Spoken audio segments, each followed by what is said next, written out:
Darkcast Network. Welcome to the dark side of podcasting.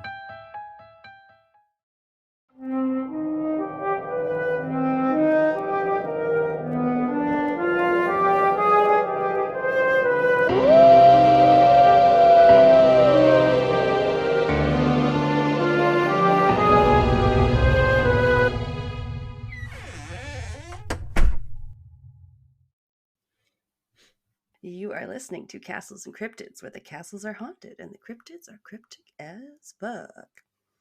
And the hosts are, some of them, a little sleepy.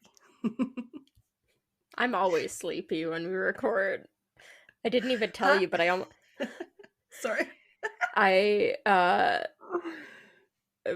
hit like 7:20 and I was laying on my couch and my eyes started closing and I was like, this is gonna be great. I wonder when she's gonna text me and be like, I'm ready to record, because I'm like, I'm half asleep on the couch right now. Oh, especially the after dinner Yep. dozies. Oh my god, I've never called it that before. Pat sometimes calls it being like food drunk or Yeah. Definitely can give you a little bit of the sleepies. I know. Gotta start having dinner earlier. What the hell? The days are getting shorter. This is coming out Yeah. at the end of September, my god. Oh, when you said I'm sleepy, I was gonna make a literal dad joke that my dad would make. I was gonna be like, "Hi, Sleepy, I'm Alanna." Boo. That's Sleepy over there. Sometimes we call her Kelsey. I'm always We're tired, okay? Oh no. Oh, that's right. You were saying you're always tired when we record. Well, Yeah. sometimes we record on Saturdays during the day. Those are nice times when we can make that happen, because then we're like, all right. Yeah. Yeah. Yeah. Oh god, welcome to me being over 25. I don't know. What can I say? We're so depressing today. No. I'm tired too. I said, wait, I'm tired one. She's tired too. She's tired always. You guys are probably tired. And if we start Y'all saying we're deserve a tired, nap. everyone's going to start yawning and fall asleep Yeah. at their desks or fall into have a horrible car crash. Oh, don't get me Yeah, started we don't on want that. No, we don't want that. But are you guys driving? I love it when podcasts are like, someone's driving right now, and I'll be like, I am driving right now. Because like sometimes they get it right, inevitably. I've never listened to a podcast while driving because I feel like I wouldn't pay attention at all to what they're saying. I'd be so focused on like driving that. Yeah, but it's such that mindless drive when you drive home every day from work. I mean, Yeah. yeah, you do have to be obviously very aware with these stupid Edmonton drivers. You never know when someone's just going to whip out in front of you or slow Yes. down before they put their signal on. So you have to guess Oh, what's happening. By the way, why yes. is every single like main artery fucking road through this goddamn city under construction right now? Every It's that time of route, year. They're every just like, route I "Oh, take. we promised we were going to get to it this summer. We only have 2 weeks until the ground freezes. Let's start all the construction now. It's going to take 6 months to finish. All the barricades will be up all winter, and then we'll Yes, have a jump start by spring." Like, it makes no sense. parts. Yeah, they've been working on those big barrier parts beside the yellowhead that when I go to work that I've been like, guys have been working on this for 2 years, like since I've been working on the south side since the Yeah. pandemic. Like, what are you doing? Yeah. Oh God. Okay. Yes. No. Tell us you're old without telling us you're old. We talk about. We were talking about having favorite pens right before we start recording. Okay, that was quite cute, I thought, because we My said favorite the young people wouldn't get it. My favorite pen, I have probably one of them in this Oh room no. right now, and if I don't, in black, it's definitely in a different color. You buy them at Staples. They're very And cheap and they last forever. it's in your shirt front pocket with your pocket protector. No, it's in my Mm. like I used to keep a Game of Thrones mug that had like a deep crack in it. So like I couldn't use it as a Oh mug to drink out yeah. of. My You Mother of kept all your Dragons pens mug. in that. Yeah, so that's I in my room. remember that. It's on my On your shelf right now. desk. Yeah. So I still Okay. keep all my pens in it.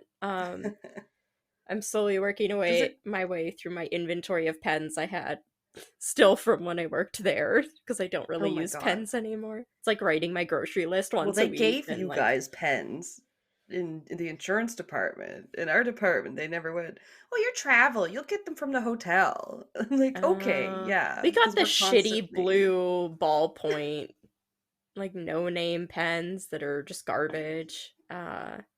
Ugh. That clients wouldn't even steal from you because nobody wanted them. We had people that were like, "Oh, I accidentally took your pen. Here it is." And they'd come back. And you'd be like, "Oh, somebody returned the pen they accidentally took because they hate it." Wow, that's sad. Yeah.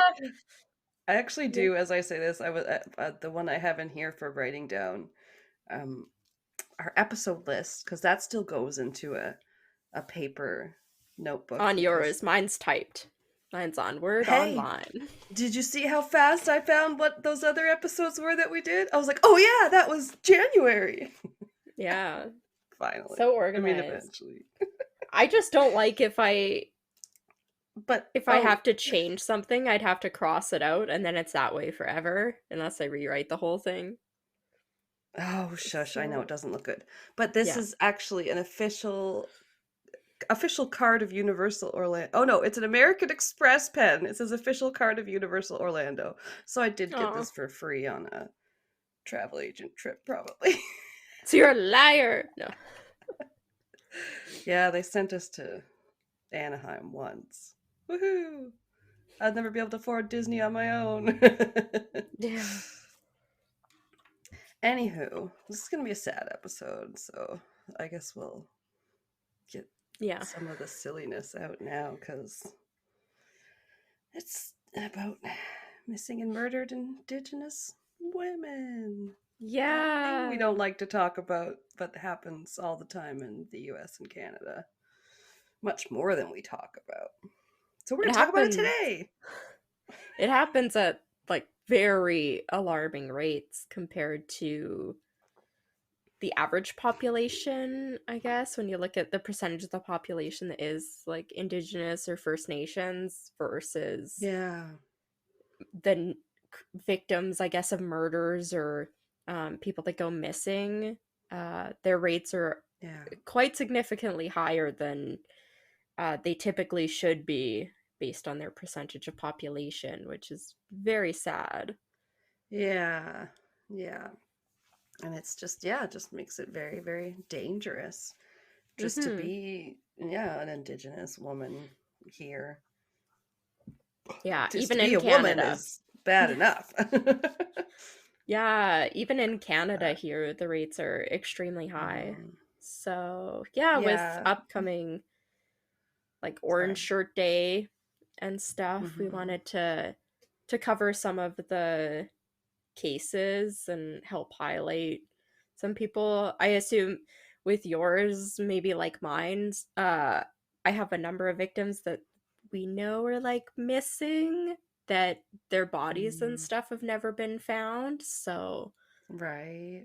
Just so yeah. heartbreaking that that has to be the case and Yeah. that we can't seem to crack the cases, devote enough resources, or I'm Yeah. sure they need more time and money and A people lot more and money.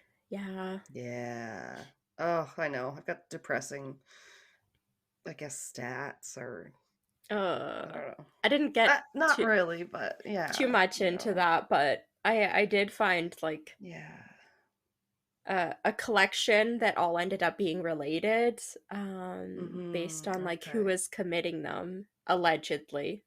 Um, it's a very new uh like cases that have happened. So Okay. Well, that's good because we want yeah, to spotlight things that could hopefully be solved someday with the right coverage yeah, and like people giving up information or coming forward or doing DNA Mm-hmm. tests and whatever. Oh, Yeah. okay.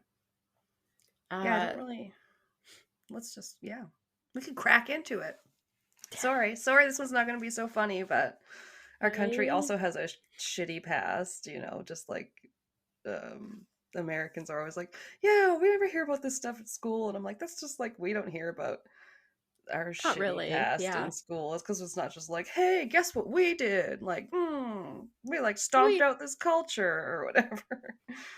yeah. It's not great. No. So, my cases are describe their serial killings. It's a group of like serial killings that happened in 2022 in Winnipeg, here Oh, in wow. Canada. Yeah, Oh, very really recent. recent. It's like Oh, within the last year and a half, really. So, damn. I yeah, don't the think I've heard case anything. is the trial's like still ongoing. Um, I don't even know if it's happened. It was already delayed, it seemed like once. So the newest information I came up said like that there was no final convictions, like no prison sentence handed down or anything like that yet. But the most Okay. recent updates I could find were from July of this year, 2023. Um, so yeah, I didn't really find anything more recent than that. So Okay. we'll see. Yeah, maybe we'll have to do an update. Yeah, I'm sure anything will be coming out like in the next couple months, hopefully. But these serial killings were thought to be committed between March and May of 2022. The Damn. first victim that was found that kind of started it all, at least from an investigation standpoint, was Rebecca Contois. Okay. And yeah, she was a member of the Ochichacosipi. Couldn't find a Oh, wow. pronunciation for that online, but it's a First Nation group. They're also known as Crane River, and they're in Oh, Winnipeg, cool. where she lived. And she was just 24 years old, so really young. Hmm. Damn. Sorry. Uh, Police believe that she was killed either on May 14th or May 15th of 2022. And her partial remains from her body were found on May 16th, actually found in like a garbage bin. I don't know if it means like the plastic bins or like kind of a dumpster situation. It said it was a garbage Mm, bin near an apartment complex. So it could have been like, like well, the big I like don't know. dumpsters they have by apartment buildings that like everybody just dumps their Okay. garbage in. Maybe one of those. Because, yeah, I'm thinking residential, we have the ones that you wheel out, like the wheelie Yeah. ones. That you could definitely fit a person in there. They're Yeah. pretty big. Yeah, so her like part of her remains were found in one of these in May 16th, in Winnipeg's North Kildonan neighborhood, and the scene was described as horrifically grisly, and police believe that her remains were put there in the garbage bin in a hopes that they would just be taken to the Brady Road landfill that was nearby, like before it could be discovered, because it'd be hard to find it like in a landfill.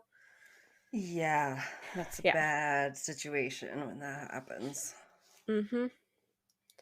Uh, so that's kind of all the information I have really about Rebecca Contois. I don't have a lot of information about each of these, but as the case evolves, there's like a little more.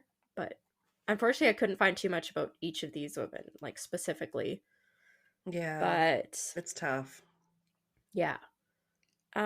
The next person that they kind of like became aware of was Morgan Beatrice Harris, and she was a member of the Long Plain First Nation, and she lived in Winnipeg.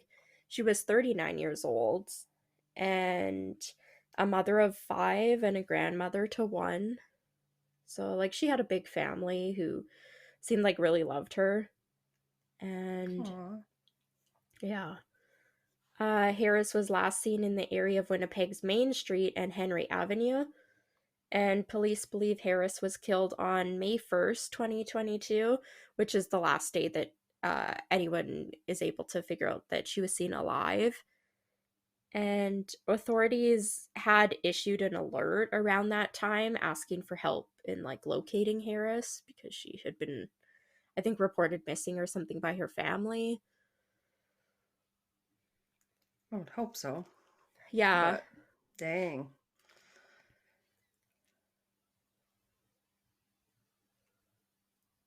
And then the third one, I'd normally say it's like Mercedes, but it's MAR. That'd be like Mercedes. Or Oh, still Mercedes. I worked with a girl named Mercedes. Yeah, I think it's Mercedes. Her last name is Myron, and she Mm. was also a member of the Long Plain First Nation. And she also lived in Winnipeg, and she was just 26 years old.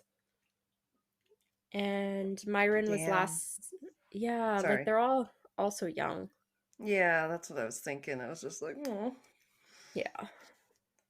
Myron was last seen in the North End neighborhood in Winnipeg, and police believe that she was killed on May 4th, 2022. Myron was reported missing by her family in September, so like quite a bit later. But I think uh, before that, they didn't really have cause to concern. Like maybe she had had a history of kind of disappearing on them before.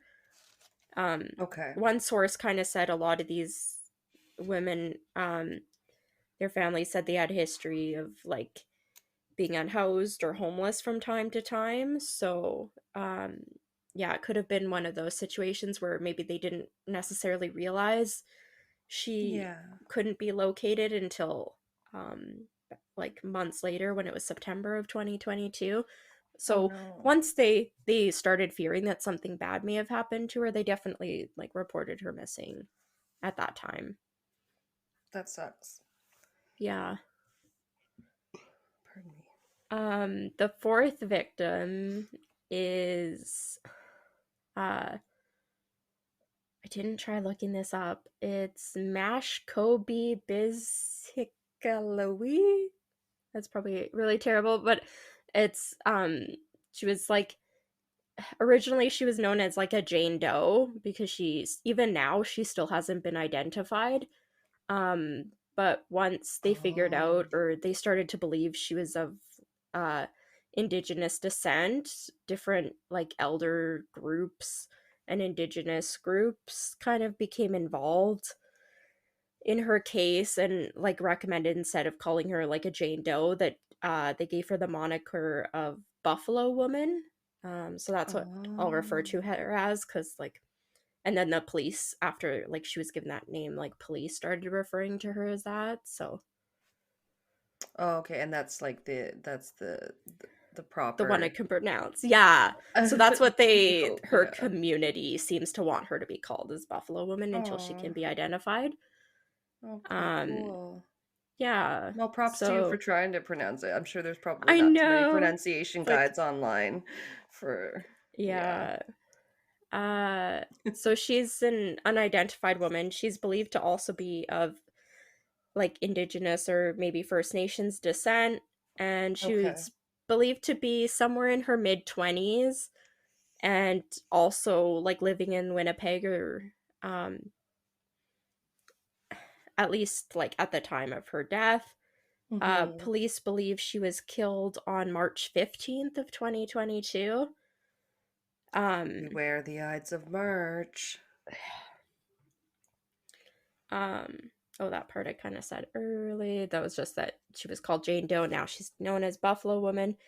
Okay. The name was given to refer to the buffalo spirit, which gave her name to individuals who had not received a spirit name in order to know one another and allow for the acknowledgement Oh. of Buffalo Woman by the spirit realm. So it seems like their Oh. belief was that if she wasn't given like a spirit name, that like other people that had passed on like wouldn't recognize her That's and stuff like interesting. that. That Yeah, sounds it was familiar. Yeah, it was a little hard for me to understand the quote, but that's kind of what I got from it. I think that makes sense. Like you hear, Yeah. or at least from, I don't know, books I've read, because you know me, stuff like that. It's like, well, a lot of times, especially back in the day, like the Indigenous would be like, have their name among their own people, and that was very special. Yeah. And then, like, they would have their name, like, for when they walked among the white people, like, especially if they were like, had a white mom and a, like native Yeah. dad or whatever. And then they like Hannah, but then like stands tall or something. Thinking of someone in particular, but I can't remember if that was her exact one. But yeah, that's one character. Yeah. Like they have So all I their think that's names. okay. I think that's the Yeah, kind of idea they're getting at. Um, makes sense. so Buffalo Woman was thought to have worn uh a jacket. It's kind of a cool looking jacket. I'm surprised like nobody can recognize the jacket. Um, it's by a brand I actually owned a pair of shoes for and had perfume of. It's called Baby Fat. Oh Spelled yes, PHAT. It's like I remember very like them. 2007, 2008. I didn't think the brand was still around anymore, but I guess it is. Yeah, So she had a reversible Baby Fat brand fur jacket with a hood, and one side of the jacket is black and the other side is black and white striped, like very thick stripes, and it's like fur. And then the back I guess has like a cat logo, and then there's like a smaller cat logo on the front that I think is just like the cat with the curly tail. Because right. that's what I had on my shoes, and that's what the like logo of the brand was. Yes, I remember them being in the Like a cat mall. silhouette kind of thing. But there will be pictures of the jacket that's been released by police because again they're still trying to identify her. So Oh, okay, I was they gonna ask. haven't released any pictures of her or anything. Really, they're only released this jacket to try and identify her. So yeah, Damn, it yeah, sucks. Not a and lot to go on. it's weird because like they believe she was wearing this jacket, but they also haven't found like her body. So it's like, how can you be sure? Like, really, you don't know who she is. You don't haven't found her body, but you think she was wearing this jacket? Like it's a little weird, and they haven't released the details of like how they came to this conclusion. Oh, Yeah. okay. Like I Hmm. think even it says like on the police thing, it says like a similar type to this jacket. And it's like, well, if you're only releasing that to try and identify her, then and you're not even like releasing any details other than a similar jacket or this is a similar type. I don't know, it's a little weird. Yeah. Although, yeah, I feel bad because it's tough because they oftentimes have to keep something back because then they Maybe. like something that only the criminal would know, like that she was seen on camera in the jacket, or I don't know. That doesn't make sense. Yeah. But you know what I mean? Something that they, once someone comes forward, then they know, oh, they're telling the truth because Yeah. we wasn't released to the public. Okay. I see the jacket. Yeah. Very, Like very it. early 2000s. Yeah. Yeah, like I feel like if you saw somebody wearing that jacket out, you would probably like remember it.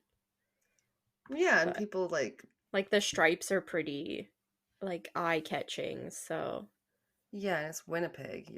It's literally Winterpeg is its nickname. Like you're wearing a yeah. jacket 9 months out of the year, probably. Yeah. Oh, So the victims, Harris, Myron, and Buffalo Woman, are all believed to actually have been killed before Rebecca Contois, but Rebecca Contois is the only body that's been found. So when they hmm, found her, they started like paying more attention to these other cases, like okay. missing persons. So family So members of several. What's sorry, I that? was just gonna say. So the other ones obviously that went missing before, and that's how they're Yeah, that's get how they're like kind of determining tied that. in. Yeah. Uh, Okay. Family members of several of the women stated that they were experiencing homelessness at the time they disappeared or were murdered. Uh, After like Rebecca's the first part of her remains were found, authorities believed that more of her remains could be found at the Brady Road landfill, like where her remains like would have been Oh, headed before they were found. So they right. began to search the Brady Road landfill. I think it said June 2nd of 2022. Oh, Uh, wow. mm-hmm. So pretty quickly, they ended up. It said they lit like a sacred fire and stuff. Before they started their search, which is like an indigenous thing. I think I have stuff about it later. Okay. Uh, they were joined in the search by authorities from the Kana. Oh my god, no. It wasn't underlined. I didn't pay attention to it about like looking at pronunciations, but Kani Chike, Medicine Bear Counseling Program, uh, as well as the Manitoba Missing, Murdered, and Indigenous Women and Girls Liaison Unit. So that's like another. Cool. I think that one's like an Indigenous run program as well. Yeah. So they were like helping authorities. And on June 20, I put 22nd. I put June 22nd, then followed up with It's like, yeah, that's how dates work. Uh, Second. yeah, I don't even Oh. know. Yeah, so like 20 days after their search started, they did find more of Contuas's remains at that landfill, the Road landfill. And with like the discovery of her, like even more of her remains at this landfill, calls came from the public to search the Prairie Green landfill, where the remains Oh. of Myron and Harris were like suspected to be. Um, because it's weird. Like the police haven't really released details about like why they necessarily believe that to be. And then later on, I think I have that they said that they arrested their um the person they believe is responsible and that DNA played a large part in the case, but they haven't released any details about like how DNA and like where the DNA was or anything like that.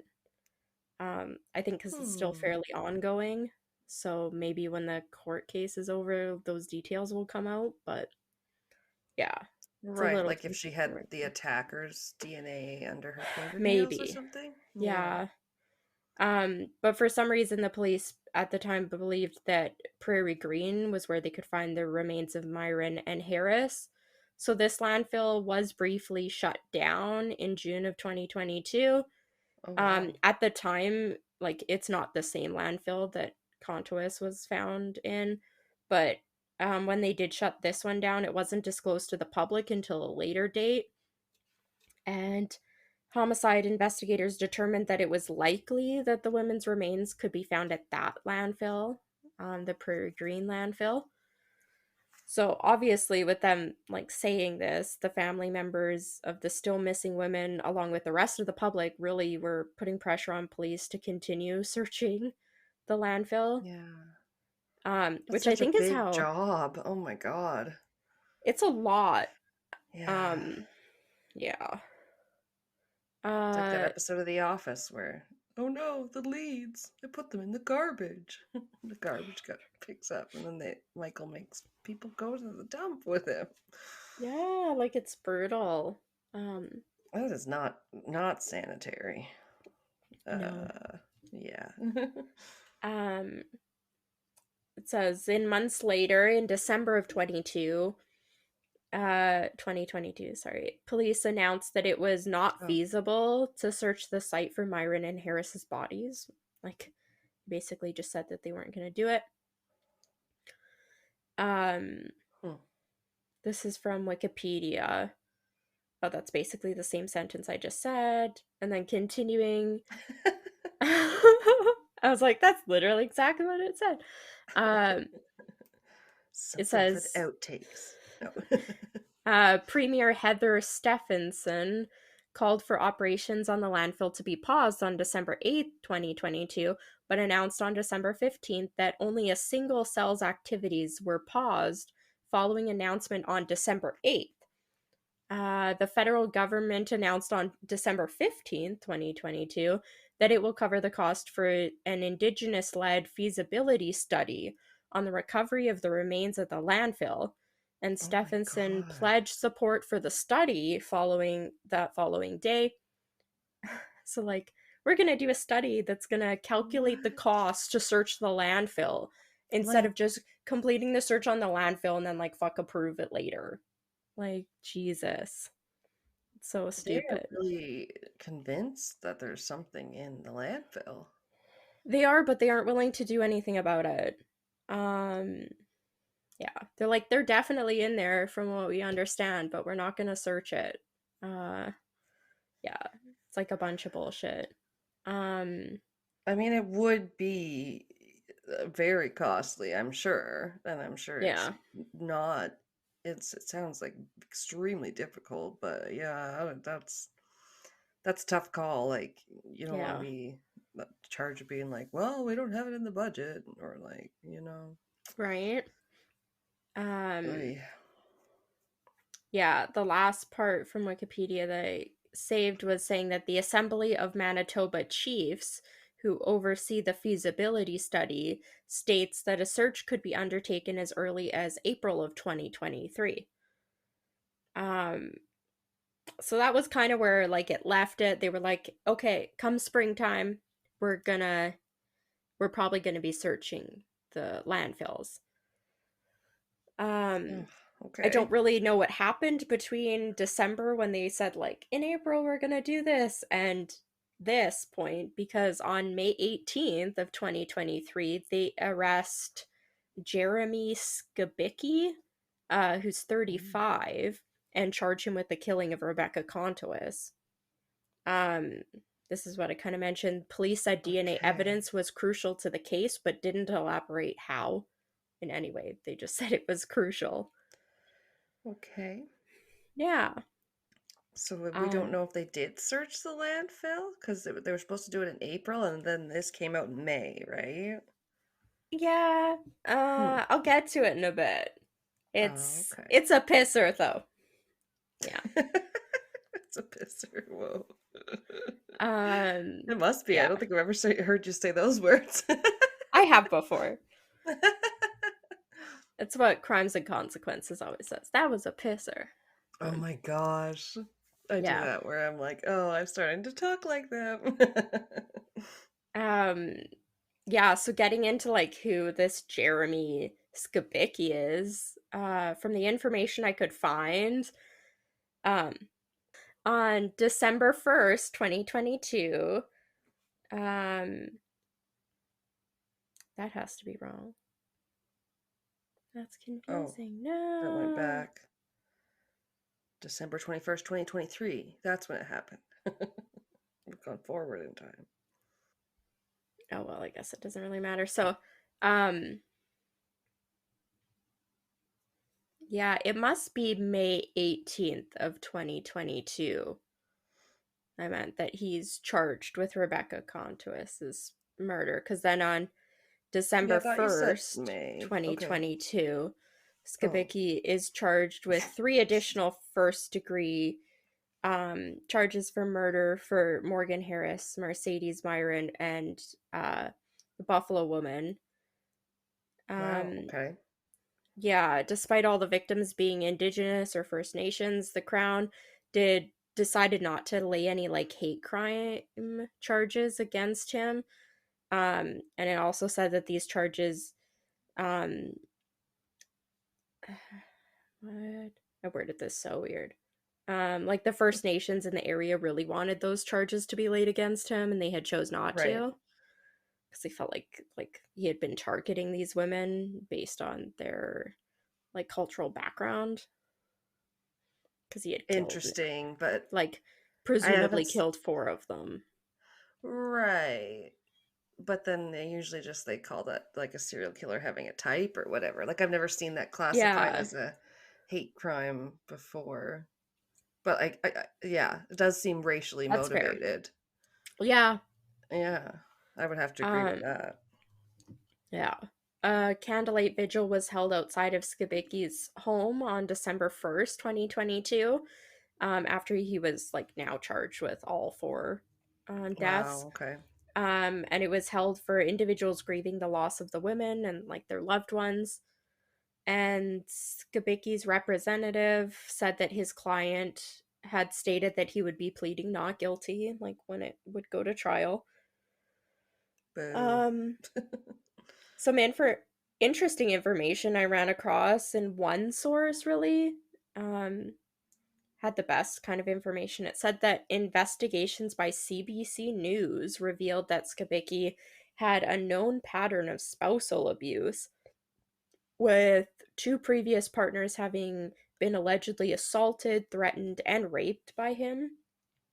Uh, yeah, Okay. so whether or not, like, again, he hasn't, as far as I saw, like, stood trial for these murders, he's still a shitty dude. So you don't have to feel bad for him. Um, It would seem to, yeah, yeah, denote a bit of a pattern. yeah. Pattern of assholery. That's a good one. I like that. June of 2015, so like years ago, Skibicki was convicted following the assault of his common law partner. She was pregnant at the time, and Skibicki had strangled her. Oh And it my. also said that he had punched her repeatedly in the face. Other times, he had threatened to kill her if she had tried to make any contact with the police. Somehow it didn't really say that she was able to try and file a protection order against him, but the order ended up being dismissed, Damn. which, yeah, sounds awful. I Uh, know. I hate those. Like, it sounds like those things don't ever do enough anyway. It's like yeah, people just violate them and yeah. yeah. Skibicki allegedly also expressed violent fantasies towards a different previous partner. It said that he had also smothered them so hard that her teeth had begun to bleed. Which sounds horrendous. I didn't even know that was possible. Like, just the No, like, force on her face, like, I guess was enough to make her teeth friggin' like gums bleed. okay. Yeah. I was like, Uh, yeah, your gums can bleed. Oh yeah. dear. He was sentenced to 2 months in prison and then 2 years of probation, like for that assault. But What? yeah, not very much. No. Um, then jumping ahead a little bit, but still before the murders, in 2019, his wife at the time filed a protection order against him on their first wedding anniversary. And then a few years Wow. later, in 2021, Skibicki was charged with disobeying court orders. Said it included threatening her and assaulting her with a deadly weapon. Yeah, She because that little says, piece of paper doesn't do anything. If yeah, they really want to get back to, like, yeah. Ugh. yeah. Sometimes it Awful. just aggravates people more. Like it really Yeah. seems it seems to kind of be like a 50-50 thing on whether that, I feel like it stops some people, but the people that are really gung Right. ho about it, like there's nothing that's ever gonna stop them, which is so scary. Exactly. Yeah. And there should be more they can do, like when people are being stalked or whatever, where Yeah, they people need to always take hear, that more like, seriously. yeah, they're like, well, we can't really do anything because nothing, like, he hasn't, like, hurt you yet or whatever. Or then times like this where they have been hurt and it's still, Yeah, still doing doesn't, nothing. yeah, it doesn't stop them. So this, like his wife at the time, um, so she got the court order. She says that he told her that he would kill, torture, traffic, or abduct her, even like just awful, like threatening her. Uh, Wow. Yeah, really just covering all the bases too. right. She also said that he had raped her while she was asleep and then even suffocated her with a pillow. Like, yeah, Oh, just so gross. God. Yeah. Um, I think you know how like they say in like true crime there was like a stressor or what like triggered the person to start like the Yeah. killings. I feel like it was actually this, if this is in fact like his work, because May 2022, um, that wife filed for divorce and filed another charge of assault against him, which would literally be just days before he killed Rebecca Contois, which is Okay. interesting. Yeah, because she was Yeah. killed, they believe, on mm, like May 14th or May 15th. Right. Okay. Yeah, which is interesting. Um, it also said in like their research that two of his previous partners were Métis. So he did have a history like of dating um Okay. like what did they say? I think Métis is like a separate thing, right? They aren't really First First Nations. Nation. What do you, Oh, no? okay. Well, they have different classifications because like yeah, when I was looking it up last week, it said some people you can refer to as Indigenous, and then some people you can't refer to as First Nations. And Oh like my certain groups God. you should never refer to as First Nations because they're not actually First Nations. Yeah, it was a little I was confusing, like, I but thought that was the safe choice. no. Like I when I just was used to looking it up, say, it said like yeah. Métis people you can't refer to as First Nations, and you should never refer to them as First Nations. Oh, So I mean, yeah, we just usually say like native, like just yeah, talking to each other, like, you know what I mean? Like when uh, like dated a native, like they can call each, and that's the thing too, is I was like, they could call each other, they would refer to each other as Indians, but it's like, I can't say that because I'm white. That would be like a white yeah, person saying like the N word, but like, yeah, it would just be like a native girl or like a native guy. And that's just always been the easiest way. Because it's like, yeah. yeah, we don't say Native American here because that, No, not, yeah. Although it's basically all the same. yeah, They're the Native North Americans. yeah. Yeah. Oh Yeah, gosh. but two of his previous partners like were Métis, so Okay. and further investigations done I think by police and stuff, or maybe it was CBC because this was part of that same article. It said that on Facebook he was seen like posting a lot of stuff that was far right, very misogynistic, very violent, anti-Semitic, and like Oh, a lot of like white supremacist behavior that they could find. great, great. Um Ticking all the boxes. yeah, he was apparently, according to Wikipedia, it said he described himself as a member of Holy Europe and the Alliance of Patriotic Parallel Movements of European Folk, or Hold on sorry, folks. now. Does that Um have a cool acronym? Because that is a fucking A mouthful. APPE or APPMEF. There's like too many It left. it should be like a peen. A penis. Um so like Mm. these two groups are far right organizations which promote the belief that white Europeans need to preserve their bloodlines from being Oh diluted by god. race mixing, multiculturalism, and Oh my immigration, god. which sounds So about as like white stupid. supremacist as you can get. Yeah. I hate it. I hate all of Yeah. it. I hate anything Um that you're to this or you're not enough that. right? It Yeah. can It's be. always something. Oh yeah, yeah. Yeah. Um So one thing that I guess I would say like reinvigorated the search of the landfills was what happened April 4th of 2023, and that was the discovery of another woman's body, that of Linda Mary, uh is it like Beardy? Beardy. Yeah, Love it it. looks like Beardy. Yeah, Okay. Linda I've Mary heard Beardy. Beardsley. Yeah. Her body was found at the Brady Road Resource Management Facility. So that was where Rebecca Contois was found. Um, Dang. her body was found at the facility by like employees there. Oh And shit. yeah, Beardy was 33. She was a member of Lake St. Martin First Nation, and she also lived in Winnipeg as well. Um, yeah, her family like really became concerned when her body was found at the same landfill as Rebecca Contois' body. Like, so they're like fairly recent, like not even a year apart. Their bodies are found at the same landfill. Like that would be a little strange. I would not want to be working at that landfill anymore. Yeah. Yeah. I'm really tired of Um. finding these bodies. Yeah.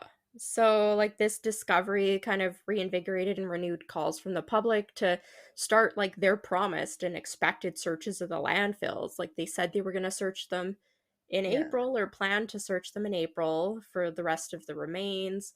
Right. Police were able to determine that Beardy was not a victim of homicide. They believe and have released statements saying that she was seen climbing into a garbage bin, like dumpster kind of thing, just hours before her body was found. So What? they believe she had climbed into the bin, and then when it was picked up by like the dump truck or whatever, that her body was like transported to the landfill, and that's how it ended up there. Oh my Like God. so But they she can't climbed in there know that for with. sure. Can they? Yeah, it was a little. Well, it said she had been seen. Like, I don't know if it was on videotape or a witness, but like somebody at least saw her climb into the garbage can voluntarily. Yeah, the witness that So, fucking pushed her in there and then was like, yeah. "Oh yeah, I swear to God," she just like climbed in, and then the Yeah, truck did that to her body. It's like, okay, yeah, I don't yeah, know. it's That's all a just little weird. fishy, and yeah, Um, yeah, the police chief Danny Smith stated, there were, quote, no other injuries that suggest any kind of foul play. Beardy's family released a statement criticizing the approach Winnipeg police took in their transparency and expressed concerns that the Winnipeg police, quote, may not be compelled to complete a thorough investigation. Which fair. okay, Like, yeah, this kind of like prompted like I'd say a little bit of a back and forth, like the police chief and then now the Winnipeg mayor is getting involved. Now members of parliament are getting involved, all kind of releasing statements, various mm. statements about their continued efforts, and they really want to locate these victims and do anything they Oh yeah, can. So, yeah. As long as it's releasing statements. yeah, exactly. The mayor, Mayor Scott, uh, I think Gillingham, he called the day a painful day for Winnipeg and continued saying, quote, we must never become numb to the horrors of the news that we're hearing today because every homicide represents a life. As a father, as Mm, a husband, I feel deep sorrow for these lives that have been lost far too early. What? okay. Like, and then the police chief said it's unsettling when there is, quote, any kind of serial killing, and continued saying, adding that these homicides are unsettling because they involve Indigenous women. So that's all he really said. But despite their like statements, the government officials failed to provide any sort of funding or resources to their like basically promised search efforts. Yeah, Like I get that they're like gonna be enormous, like it's a landfill. And it's also been like almost an entire or at least for the ones because they think they were killed before Rebecca, it's been over a year that their bodies presumably have been in the landfill. So yeah. It's a needle in a yeah, haystack. It's a skeleton, yeah, skeletal remains in a fucking landfill. yeah. Yeah. Um, yeah, so like going on, like Indigenous leaders found their statements puzzling and very upsetting, citing the lack of attention or resources to help support Indigenous women like in their communities. It said that like a lot of problems with them being like on the streets and like they're not getting the support they need or they don't have good places to go. And Yeah. then just with like the search efforts, like they basically promised they were going to do it in April, and now they're like, oh, we aren't going to do it. And then at that time they find a different girl's body. So like obviously it's still happening. Um just kind of like ending off, I guess, with what's going on with the case specifically. It said that police urged anyone with information about the crimes or about the possible identity of the Buffalo woman, or even information about the jacket that has the picture of it, which will be on the website. They're recommended to contact like the homicide unit or the Manitoba Crime Stoppers. And like Crime Stoppers. yeah. Getting into like a bit of the aftermath of like what's going on, because this is still like, as far as I could tell based on like the updates from June, it's still pretty ongoing.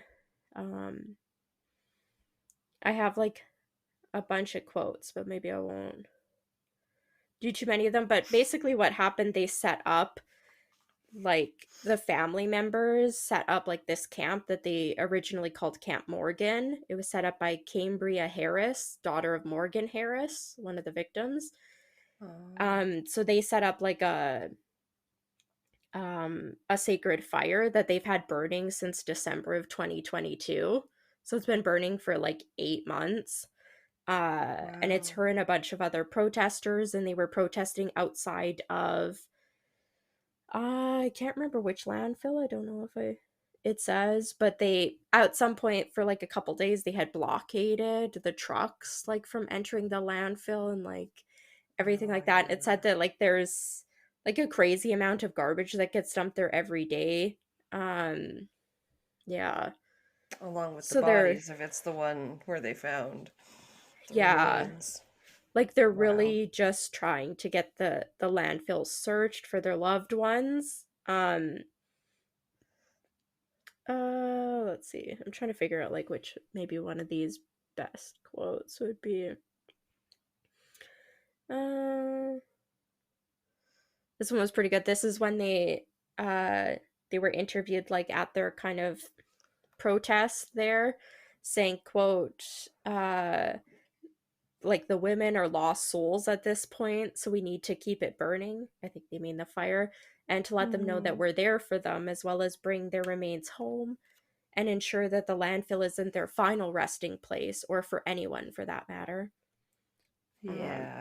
So they're really just like, they need to search for like any remains. They don't even necessarily care if they find their own loved ones, but like clearly there could be other women's remains in there that they need to find. Just want to give them a proper burial so their souls can rest. Damn. She continued saying, quote, "It's scary that this is not the first time or even the second time that Indigenous women's remains have been taken advantage of and dumped within this landfill." The source said a decade earlier, police spent a week in an unsuccessful search of the Brady landfill for the remains of Tanya Nepinak, who was believed to have been a victim of another serial killer, Sean Lamb. Yeah, he dumped his victims at the same landfill. So, like, it's an ongoing thing in Winnipeg that, like, women's bodies are being dumped in this landfill, and that's part of, like, the thing that they're putting pressure on, being like, this needs to stop. Like, they need to stop thinking they can get away with dumping people here, because they are getting away with it right now. Right. Yeah. Like, what the fuck? Where are all these serial killers coming from? That's so scary. It's like, yeah, you don't know about them until they're caught, but even then there's so many you don't hear about, and you're just like, yeah, how many in one place? It's scary. Also, some of the pictures, it showed like red dresses, which I've heard about before. That's about like missing and murdered women. It doesn't get as much attention, I guess, as like Orange Shirt Day does, but it's come about in the last couple years as well. Yeah, I think I mentioned it in one episode, but I think so. Yeah, I don't remember when or why. So part of their Robert Picton, maybe. Oh, okay. Never mind. I think, I don't know. But for their like protest kind of sit-in that they're doing at the landfill, Mm-hmm. uh it said that all these red dresses were like hung along the fence, like Oh tied to the yeah. fence with all these ribbons and everything. Oh yeah, you had a Uh picture of that, didn't you? yeah, so I wanted to mention it. So they're like just all these people. It said that there's like a huge volume of garbage that gets dumped there every day, and with the over the year that's kind of passed since these women have gone missing, it would be very difficult to locate any remains, but that doesn't mean they wouldn't find like maybe somebody Mm, else's remains, which would yeah. be good. Um it seems like as of July of 2023 that Camp Morgan that was set up at the landfill was actually invited to move locations. They were actually invited by the staff of the Canadian Human Rights Museum. They were contacted directly and like voluntarily be like, do you want to move to the Human Rights Museum? We'll provide you with like security and you can set up kind of like a permanent thing here. And it would get a lot Mm. more attention because a lot of people go to the Human Rights Museum. Yeah, it's a So cool looking like building too. I've never been there, but like my sister-in-law and my brother have been there. Um, yeah. Yeah. But Yeah, yeah, so it's they some were interesting architecture. yeah, they were invited by the museum staff, like kind of to move sites to help like get their message out maybe a bit better. So when they moved locations, they are now operating under the name Camp Mercedes, after a different victim's name. Oh, Yeah, so they changed names. I saw that in the caption. Okay. Yeah.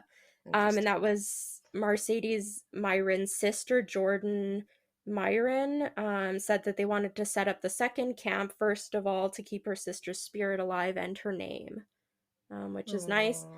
Oh, She continued saying, we were welcomed by the amazing staff, where we got the chance to meet and discuss our plans and concerns regarding the encampment on their property. Um, they also said, like, who was this? Melissa Robertson, cousin to Morgan Harris, and one of the original organizers of the old camp, Camp Morgan, said, quote, it's a human rights problem, so we're here at the Human Rights Museum. That's one thing. And then there's a lot of traffic that go through here, so we're hoping to shine more of a light on the big problem here and what we're fighting for. They've also set up like a new sacred fire. They also have a screened tent, and they had back in July, it said they had plans to set up like a teepee on the mm, property as well. okay, cool. Yeah, with what they're doing at the museum now, they're with Camp Mercedes, they're prepared to stay until like the landfills are searched. It said that the one sacred fire had been burning for like 50 days or something straight. Like it hadn't gone Oh, out because people it's are like the Olympic continuously, torch. yeah, people are continuously gathering firewood and like tending to it. Um, what? Who said this quote? I think this is because I'm trying to jump around now. I had so many quotes. I think this is Jordan Myron, Mercedes' sister, that said, quote, in my culture, Indigenous women, any women for that matter, are considered sacred, and their sacred water carries, uh, or they're sacred water carriers because we carry that water and that life for 9 months. And when we need to start treating them as if they are sacred, whether that be in life or in death. And it shouldn't have to be that in death is the only time we start caring, which I thought was Oh, nice. Yeah. so true. Mm-hmm. Yeah, that quote I really liked, like, stuck with me. I was like, yeah, like, people always say, like, after people died, like, you could have done more, or I should have done this. And it's like, well, maybe we should Yeah. just all get better about, like, helping each other out, like, while people are still here. Whatever short time you have, yeah. Yeah. Dude. Um, yeah, the only other thing I have just to end it on, I kind of touched on it before, was it said that Skibicki's trial is in September, so it's this month. None of the charges against him have been proven in court, but again, it said there was like um strong and like crucial DNA evidence against him. So maybe we'll find out like what that really is. Yeah. I want to know. And find out if he gets like convicted of stuff and ends up being sent to prison, because right now technically it's all like allegedly. That's But right. yeah, Tell our well, lawyers that we don't have. We put it in there. Alleged. allegedly. um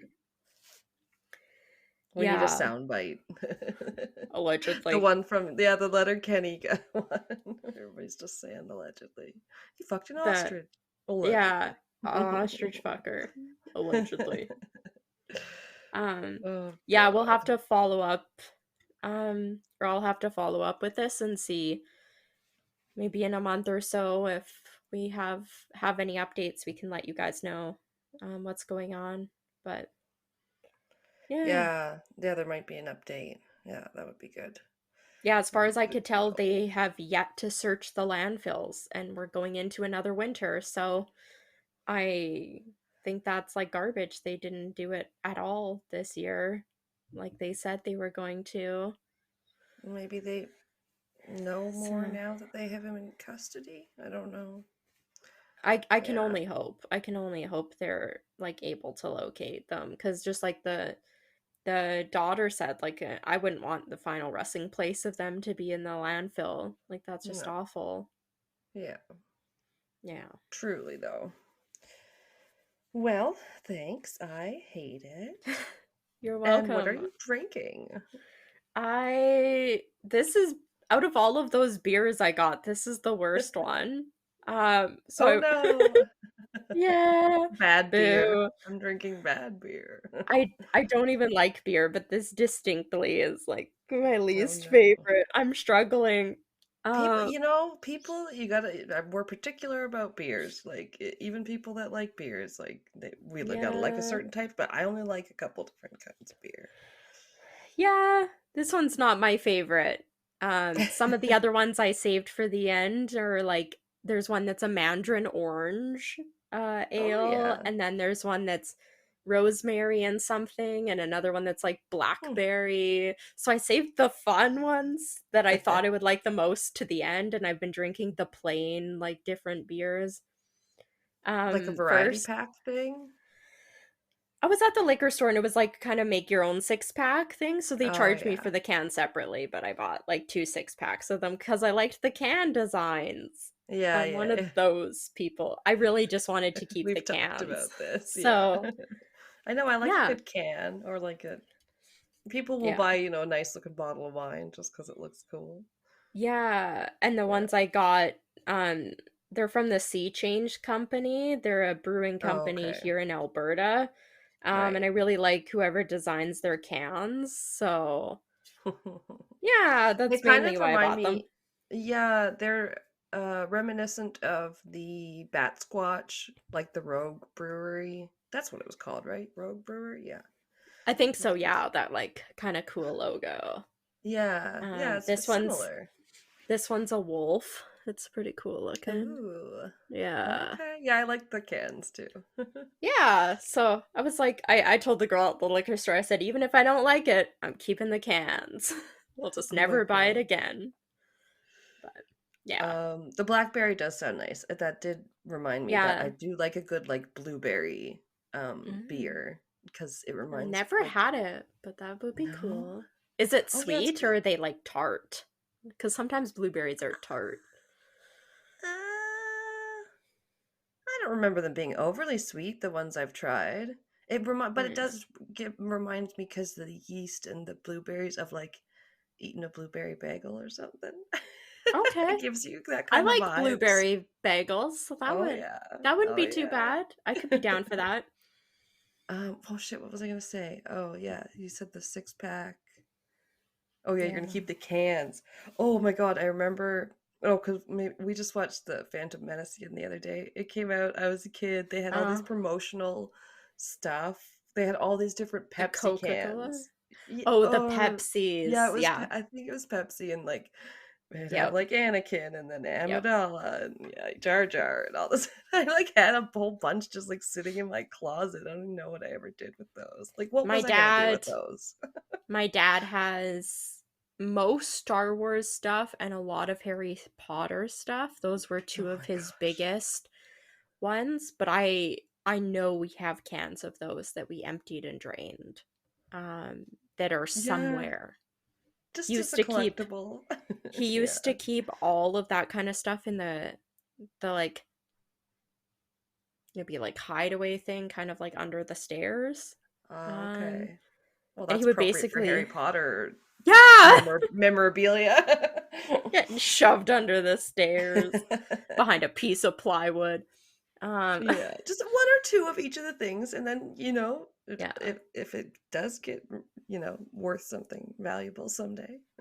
He has a lot of stuff. I remember there's like Rubik's cubes, Star Wars Rubik's cubes that were like Oh, four fun. pieces on each side or something, and it makes a head. Like it's basically like a Oh, two-sided thing. Each one side is a head, but when you do it, like each side only has four squares.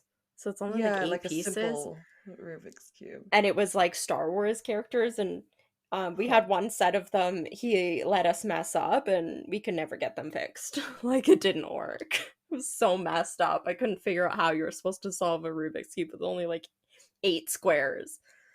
Oh, that's too Like funny. My sister so Russell's weird. gotten really good at those. Yeah, she said Um, like you have a lot of time when you're on the ship and whatever, and I forget whatever job or duty you have. She's like, you're not allowed to bring your phone in there with you, so you got to find something to do. I'm like, oh, oh okay. shit, I would need a book. Yeah. Well, Just they like say like eight any hours. Rubik's cube you can solve in like 22 moves or something weird, like no matter Oh, how fucked up it is. I'm So, sure, but yeah. uh, Anyway, that's not we'll my be right favorite kind of back. puzzle. Yeah. Okay, after these messages, sponsored by Rubik's Cube. Hi, guys. I'm Courtney. And I'm Lisa.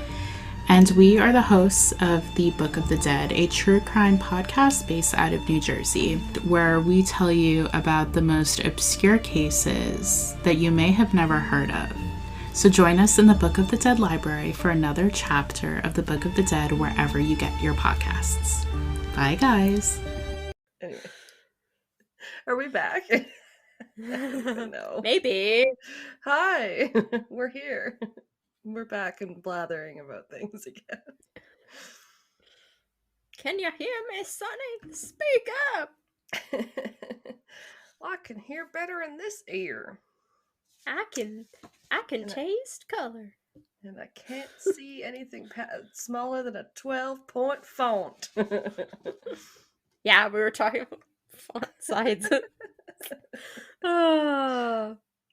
That's true. Also, Gen Zers, do you have a favorite font like we have a favorite pen? I have different fonts I like for different like themes and cases we're Yeah. doing. I change it up a little. Oh yeah. Oh, I always use Calibri. Just I find it very Straight up. easy to read. Yeah, that's true. I think I'm partially dyslexic because my dad's really? like partially dyslexic with like numbers and stuff, and I have a really hard time Oh, with numbers. So, yeah, yeah, I find it hard sometimes. So sure.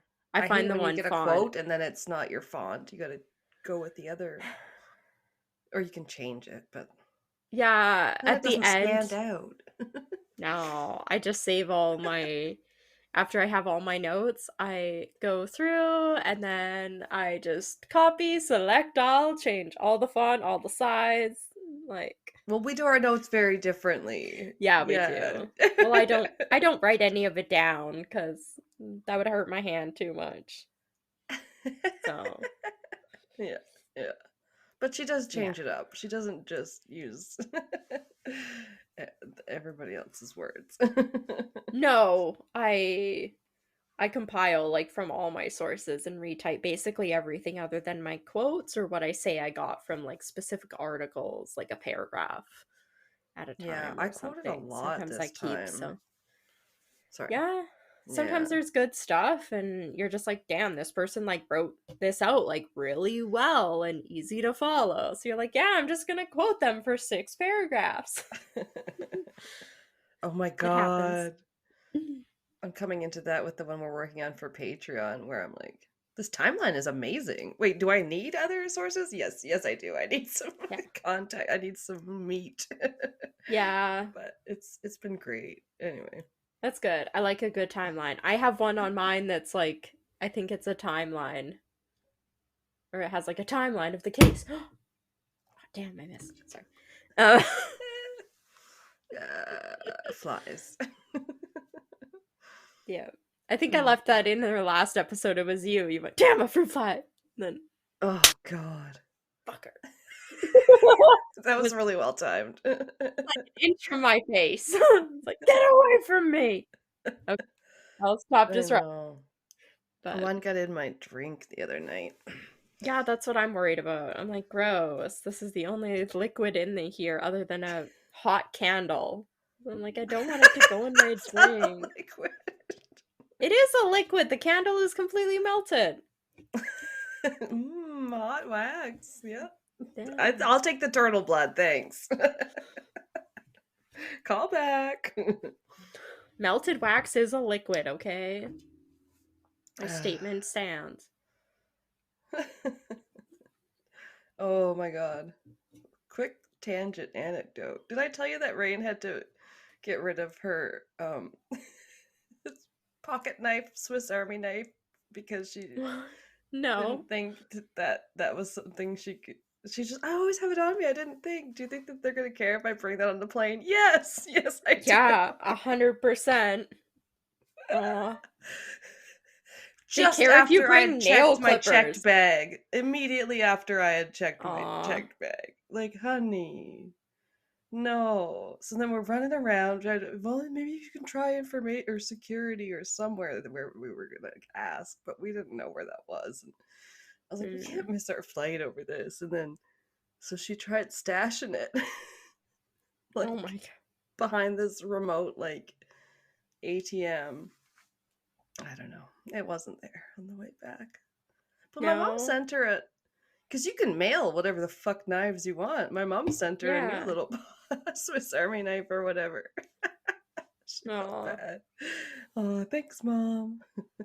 Just like when we Yeah. went to Vegas and I had to throw it all my like shampoo and Oh my skincare and God. everything. I was telling her, I was like, oh my God, I couldn't remember like what it was, but yeah, you had like too big of liquids or something, and you were just like, I guess I'll get rid of this. Just like, Well, because it didn't fit.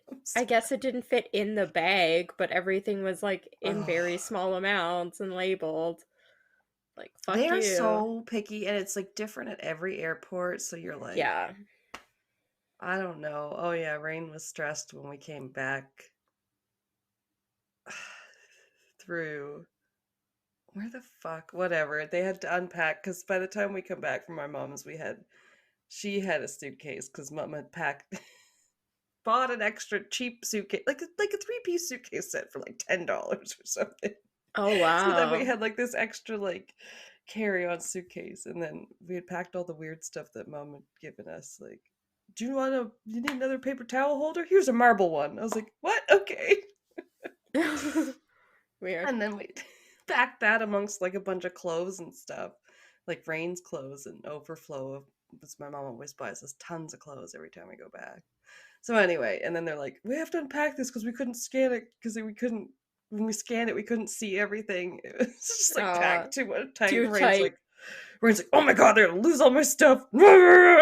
She's like totally No. jammed. Like she's like just a mini version of her dad right then. Just like so stressed. Like, it's gonna be okay. Jeez. And that wasn't even our worst day on the trip, but that's okay. I'll whatever. I'll tell you about our missing our flight another day. I didn't even want to get into it since we got back because it was too traumatic. I think you told me about it. Yeah. I might have told you. Okay, because I Yeah. told you already. I always have dreams of being late to things and nightmares. Yeah. And then it's I like think you it told was- me about it already. Suffice it to say, we spent way too long in the Toronto airport and hated Air Canada by the end of the day. Yeah. That's Yeah. fair. They were not that helpful, but that's okay. They're never going to be our sponsor anyway. That'd be weird. Unless I'll we're like drink to that. a flight podcast or something. Oh my god, but I would so listen to a dirty travel detail stories podcast. Oh, I try to remember all the stuff I heard when I was in travel, but Oh, that's neither here nor there. We're here to talk about sad things. yeah. Yeah. Well, so mine's like a big sad old list of victims. Just like you said, yours was a Yeah. bunch. I was like, great. So is mine. Yeah. Like, that's the problem. There's too many of these ones to choose from, really. Um, Yeah. I'm happy we ended up with going like different areas though. yeah. 'Cause mine was Winnipeg. Mm. Oh, pardon me. Mine's entirely in British Columbia. Um, so one on this side of us, one on the other side of us, It where we are basically, yeah. geographically. Yeah, it's shitty all over. Um, yeah, mine is actually they actually gave it a lovely little nickname, as I told you. It's called colloquially the Highway of Tears. Yeah. I had heard of that before the name, but I didn't Yeah. know. I knew it involved like missing women. I didn't know like any of the cases involved or actually even where it was in Canada. I just knew the name. No, So, I don't think I knew it very. I still can't say that I know everything about it. I mean, but yeah, I had heard of it maybe only the last few years, or there's a lot of things that I yeah. heard like when I started listening to podcasts and stuff like that, or maybe Pat mentioned it to me. He did grow up in BC, so um yeah, that's where it is. It's in BC. It's from Prince Rupert to Prince George. But it might also sound familiar because it does sound a lot like another horrible um, name in history was called the Trail of Tears. I don't know if you heard of that one. It's a little bit. No, I haven't heard of that. It's more of an American. Oh, Yeah, okay. this was in the United States, but I have the Wikipedia because I'm sure that's where they got the name from, right? And it's like I don't know. It's important, yeah, obviously, to mention how long we've been shitty to people here, and like Yeah. how that affects further generations, and Basically day one. yeah, and like I don't know, all that shitty stuff leads to crime and stuff like that. All those horrible Even not even like, well, I guess I can't even say not even intentionally doing stuff because then I was gonna be like the diseases like smallpox and all that shit that yeah. like white people brought over, but then it was like, but they also intentionally infected them with that, and it's like fuck. Oh, yeah, didn't people put smallpox Like on blankets and blankets, stuff? yeah. Why? Oh I think they God, were we are just trying to awful. kill them. Yeah, really Pardon shitty me. stuff. Because I was gonna be like, even things we didn't Mhm. intentionally do, like accidentally bring over disease, and it's like, oh, but then the smallpox blankets. We're only human. We like to pretend that we're not capable of atrocities, but we all are. That's what makes us human. Great. Yeah. Yeah, that was on a what was it? I was listening to the Tanish podcast, and it was like deadliest disaster, like it said disasters or something, so I thought it was going to be like kind of like all the big Natural explosions. disasters. Yeah. Yeah, sorry. It was but it included like plagues and like yes, like the smallpox and epidemic, like things like that. And I was like, oh my Yeah. god, wow, there's been lots of time. Like it's like, oh, but then there was this war in like China and Japan that killed like this many people or whatever, and you're like, what the fuck? Like we don't even talk about those wars. Like It's like the Spanish flu, bubonic plague, yeah, but smallpox, like the less tuberculosis. famous. Tuberculosis. Yeah. Yeah, but all the ones that are even less famous that were like, holy shit, they still killed tons of people. Or like, we just all be killing people since the beginning of time. Yeah. I mean, out of all of the creatures on Earth, we're the only ones that, like, invent war, basically. Like, other places have, like, Yeah. tribes and have, I guess, what did they do? Like, lions and stuff. They have, like, Their prides. their prides. That's what I'm looking Yeah. for. I was like, their tribe? No. Someday this will be all Yeah, yours, like, their Simba. pride. Mm. We've been watching a lot of nature shit lately, so Yeah, yeah. so like some animals do, but it's not like they're starting crazy wars, even if they're having like conflicts Yeah. between like groups of It's just like, yeah, it's over territory and stuff, like necessities yeah, and things like that. That's like really primal. It's not like, oh, I want your oil because it'll make me richer. It's like, no, we want this area for food because we need to food. Oh my, we need to food. we need to food. We need to Oh food my to god, live. we need to record this thing, but I can't Yep. stop. Ugh, coming off now. We did well. We watched one though that I was like, it was all about these chimps and they're fucking very much like humans or whatever. But Yeah. then monkeys came in and it was like, oh no, wait, monkeys and chimps, they don't get along. And then Mm. spoiler, they killed this one named Pork Pie. And I was like, Pork Pie. And then I was like, oh my Ah. god, it's hard out there for a chimp. It was rough. Okay. Reining it in. Oh yeah, this is very not funny. So, the Trail of Tears was an ethnic cleansing and forced displacement of approximately 60,000 people. Jeez, that's a lot. Yeah, I forgot it was that Wow. many. Of the 5 civilized tribes, quote unquote. Don't Well, that love sounds, that. yeah. I was like, that sounds shitty. Don't probably because we chose it, I'm guessing. Yeah. Oh my um, god. and this was between 1830 and 1850 by the United States government.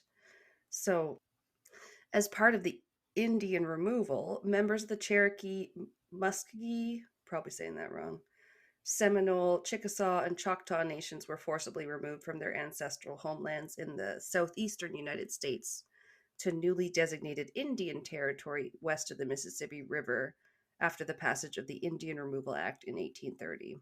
Oh yeah, they do talk about this in the Little House books. You know, on Okay. they watch them all walk by like in this sad line, just walking Oh, that away. would be so depressing. That's awful. I can't imagine like being forcibly displaced from somewhere just because the like imagine you're like living in your community and the government just knocks on your Yeah, door you're one day home. and it's like, get the fuck out of here. And you're like, but I own this. And they're like, no, you don't. We decided we don't give a shit. More Like, than it's that, it's ours like your now. ancestral lands and like your sacred springs and like all these areas Yeah. that like you've been burying people on forever. And they're like, we're just gonna build a fucking school here and it's gonna be super haunted. Yeah, like that's I can't fathom it because like my ancestry is like never experienced anything like that. So like it's not even in my realm of like possibility of what I I could guess. imagine that being like. I guess that's our like Like white privilege, yo. Yeah. yeah. But yeah, just the worst part than that was that the relocated people suffered from exposure, disease, and starvation while en route to their newly designated Indian reserve. Mm. Thousands died from disease before reaching their destinations or shortly after. Some historians have said that the event constituted a genocide, although this label has been rejected by others and remains a matter of debate. Rather, it's bad either way. Yeah. Yeah, so that's the precursor that it's probably named after. And now we Okay. have one. Yeah, now we have the Highway of Tears. Jeez. So yeah, I don't know. I have no words. I'm just gonna move right along. Yeah, it's pretty Yeah. rough, hey. Um, so it's in BC, British Columbia, Canada. For you non-Canadians, that's the province that's north of Washington State, west of Alberta, and south of Alaska, and maybe a little bit of the Yukon. I don't know. Still thinking about wine and crime and how they were like, where is anything in Canada? I know there's Toronto, and I'm like, oh my god. Jesus. So it's actually, speaking of Americans, it's where Vancouver is. So a lot of Americans know Okay. Vancouver. Yeah. It's that big city that I like to call North Hollywood. Because not Toronto, because that one reminds me more of New York and it's further on the east anyway. But this one is like, it's like literally north of LA, and it's like got a Yeah. lot of filming there, and it's also got a lot of freaking homeless and like poor areas Yeah. and stuff. Yeah, because the cost of living there is just absolutely insane. Yeah, they have higher taxes than we do here, but so do we in the eastern provinces. We just don't have as much money as you you western provinces, we always used to say. um Yeah. Like my but one like, friend, he lived yeah. in London for 2 years, and then after that, he was here Oh, for back in like Alberta for a few months, yeah. or maybe a month or so, and then he moved to BC, and he told me it's as expensive to live in Vancouver as just in like a slightly different way, but like overall, basically as expensive as it is to live in Vancouver as it was to live in London. And I was In like, I London, would, England. yes, Oh my fucking god. London, England. Like I That's think he said like disgusting. food and everything was more expensive in one place, and then housing was more expensive in the other, but altogether it basically like equaled each other. And I was like, fuck. He's like, Yeah, everything at the costs like twice time, as much there with the exchange rate. yeah, as I was like, I went to stay with him for a couple days in Vancouver, and he lived in a house that had 3 levels. So there was a basement that had 2 people living in it. He was living on the main floor that had 3 people renting it. So there was like 2 people in the Okay. basement, three Yeah. people on the main floor, and 2 people in the attic. Wow. So there's like Like, literally 7 people living in one fucking house. yeah. It was insane. Probably Like, paying pretty penny for their rooms too, and their like shared yeah. communal areas. Yeah. Yeah, they had one bathroom for 3 people on the main floor. It's like, Mm. what the fuck? Nope. Nope. Nope. Yeah. Nope. Never go back to one bathroom. Never. Yeah, I was just like, oh my god. I told him, I was like, couldn't you just get another visa and go back to London? Like, that's what I would do. Oh, dude. At least try Like, London, Ontario. No. Okay. Um. Yeah, and it also, I think, gave us people like Ryan Reynolds. He lives there anyway. Yeah, he's from and Seth there. Rogen. God, I love Seth Rogen. Okay, anyway. God, I love Also, Ryan Reynolds. Ryan Reynolds. Wow, it goes without saying. Oh yeah, and also Pat, who's from BC, says that BC stands for Bring Cash. Bring cash.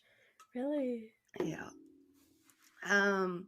So yes, that is in the south of the province, as we know. The But up north of there, it's as you get closer to the Alaskan border, as one might imagine, it gets a lot more isolated.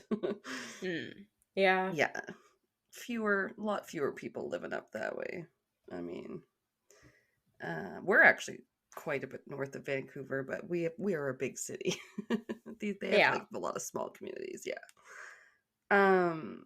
So this rather remote highway runs 724-kilometer stretch of Yellowhead Highway from Prince Rupert on the northwest coast to Prince George on the what they always call the interior, which I always find funny. They got the coast and they got the interior. It's like New York and upstate New York. Yeah. Yeah. Um so buses are not very common in this area, and just no way to get from one town to another, community to another. So there's just so many people that just resort to hitchhiking is the big Oh, okay. issue here. Still happening. Okay. Yeah, I would Not. imagine. Well, people know it's dangerous now. Yeah. Yeah. Oh. I mean, Yeah, like especially here, I'm meaning. Yeah. yeah, like the 70s and 80s. It was like Taught us a so lot. common. Yeah. I remember hearing I think it was on the radio, they were talking to a guy and he said that he hitchhiked to school every single day for like Oh multiple my God. years when he was like in middle school. It's like that could have ended so poorly every So day, crazy, 10 yeah. months out of the year for years. So much work too. Right? Yeah, he's like, I would just start walking and then hopefully a car would be able to drive me to school on time. Otherwise, he's like, I would Hopefully. be a little bit late. It's like, fuck. Yeah, or a little bit dead. Yeah. He didn't have to worry about that. He's a man. No. Okay, so back to this.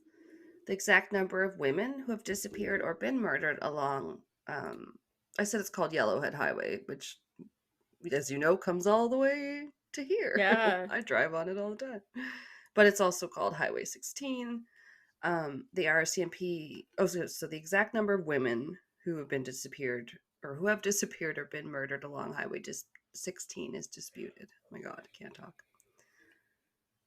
The RCMP acknowledges 18 murders and disappearances in its list of Highway of Tears cases, dating from 1969 to 2006. Yeah. Well, there's got to be a lot more because you could probably say there was 18 in the city we live in. Mm-hmm. Yeah. Yeah, it's not a good amount, that's for sure, for this No. kind of small area. Oh yeah, they also include women who've disappeared from highways 97 and 5 in British Columbia. So I think they're like these kind of little offshoot branches Oh, that okay. go up. Yeah, that go up along the way and connect to a few communities. Sorry, I could, if I was going to upload any pictures, it was going to be from the freaking Canadian Encyclopedia website where I got most of my information that had quite a extensive like Nice. list of the victims and stuff. So if you do want any visuals, although I'm too lazy to have put them up for you. No, it's a good resource though. So 10 of these 18 identified victims are Indigenous women and girls. However, Indigenous groups argue that this number is misleading because it reflects only the disappearances and murders that have happened in the specific geographic areas around these highways, and that the real number in northern British Columbia exceeds 40. Yeah.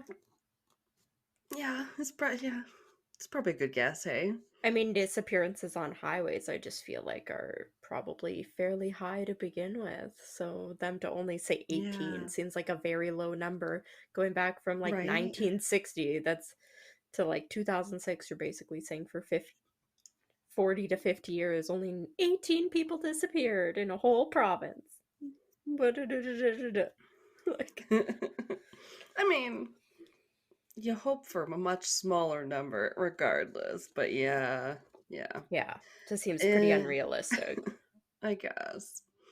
So, according to Human Rights Watch, an international non-governmental organization that conducts research and advocacy on human rights, British Columbia has the highest rate of unsolved murders of Indigenous women and girls in Canada.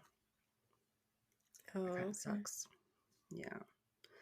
And from what I found, many others, such as Indigenous groups, agree, and the Federal Minister of Crown, Indigenous Relations Canada. It's an awkward title. Yeah. Sorry, it just doesn't come out very easily. No. Carolyn Bennett says the overall number of missing and murdered Indigenous women in Canada is staggering, likely over 1,200. I don't know if that's just like ongoing ones, but Wow. probably.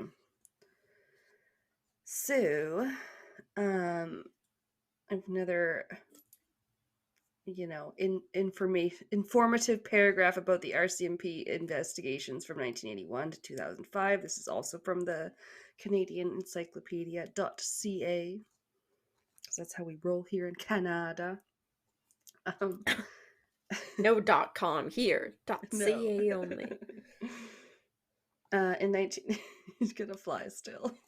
Yeah, it keeps buzzing around my face. I have to cover the top of my drink right now because it keeps I coming know. like near me. Ugh. In 1981, or yes, this is 1981 to 2005. In 1981, the RCMP organized a conference to investigate the growing number of unsolved cases of murdered and missing women along Highway 16 and other highways in interior British Columbia. Known as the highway murders, these cases involved women who either were found dead near Highway 16 or were last seen in that area, often hitchhiking. Approximately 40 police detectives from British Columbia and Alberta attended the conference. Close investigation of the cases revealed a number of similarities, including reports of suspicious vehicles and the names of persons of interest. While the Highway Murders Initiative identified prime suspects in certain cases between 1981 and 2005, women continued to disappear or were found murdered along the Highway of Tears in British Columbia. So, like, they're aware of it, but Yeah. this But are does they remind gonna me. do Sorry. anything about it? Just like mine. Yeah. Are you gonna like fucking do anything about it? Well, it's funny because your red dress thing had me thinking. I think I must have run across that in the Robert Picton episode, which was also he operated in BC in the Vancouver area. So it's like it's rough. There's a lot of, And I guess, vulnerable people. our second episode, the Canadian true crime, my guy that my like God. used to force people to have alcohol poisoning. A lot of them were Yes. Indigenous women, and it was in BC. Oh, he He would so find them like gross. downtown, and he would like basically when they would be like unconscious and stuff, he would like pour more and more alcohol down their throats and stuff. Oh, yeah, that's right. Yeah, that was in BC, and that was a lot of his victims were Indigenous women too. Oh my God. Yeah. That's so sad. Mm-hmm.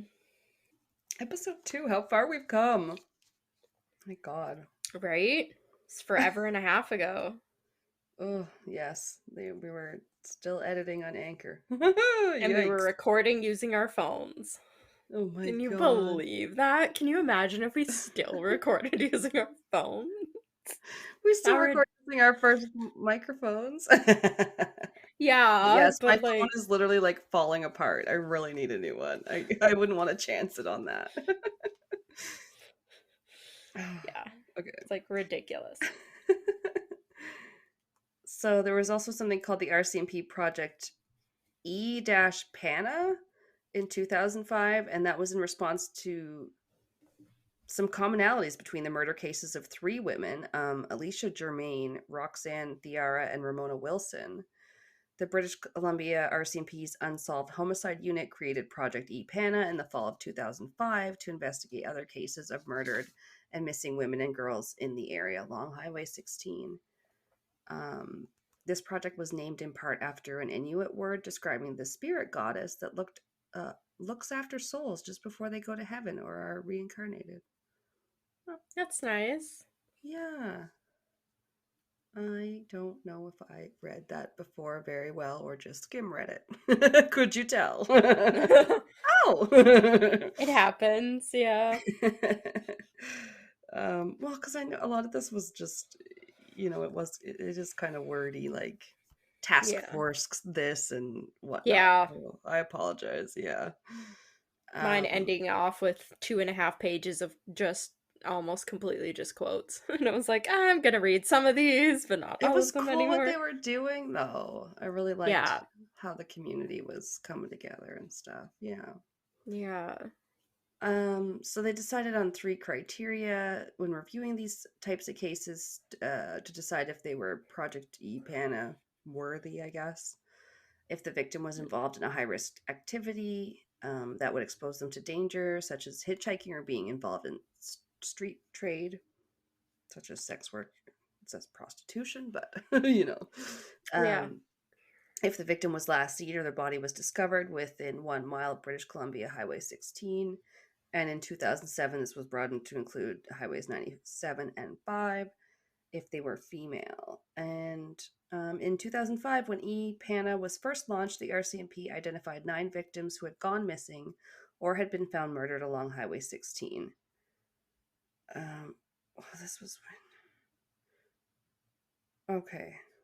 Sorry, it's so confusing because you're like, there's 18, like, confirmed, but then this is when they decided, oh, that 9 of them were, all but one of these victims were Indigenous. Okay, so this is when I have the actual list of names, and that's all I could do, basically, was list the name in the little blurb, because when there's like 18 people, most of them Indigenous women, then yeah, I didn't have time to deep dive too much, which is so sad. But we have some names, we can say them. There was Gloria Moody. Hers was murdered and unsolved, so it also has whether they've, been solved or not. Okay. Yeah, she was age 27 and a mother of 2, was last seen leaving a bar in Williams Lake, British Columbia on the 25th of October 1969. So this is the oldest case. Yeah. Oh, that's so long ago. I And I think about the know. 60s. And It's in black and unsolved. white. And it's still unsolved. Yeah, that's awful. Yeah, her body was found the very next day. Wow. Yeah. Micheline Pare? I'm not sure if that's how you say the last name. Status is murdered and unsolved. Micheline was last seen in July 1970 along the Fort St. John Hudson's Hope, British Columbia's highway. Her body was found on the 8th of August near Hudson's Hope, and she was 18 years old. Jeez. Gail Ways, murdered and unsolved. A 19-year-old from Clearwater, British Columbia, was last seen hitchhiking in October 1973, and her remains were found in April of 74. Now, the RCMP suspected Bobby Jack Fowler in her death, but no conclusive evidence existed to convict him. I feel like I know that name. Really? Yeah. I don't think I did. At least Fowler. Fowler up. I've heard before. I've heard of the name Fowler. No, I know. I don't think I had heard of him, but I might have a little bit more on him because he was connected to at least that one. Pamela Darlington, murdered and unsolved. She was a 19-year-old Kamloops, BC resident who was found murdered in a local park in November of 1973. Oh, yeah, and the RCMP suspected Bobby Jack Fowler was responsible for her murder, but no conclusive evidence existed to convict him. Yeah.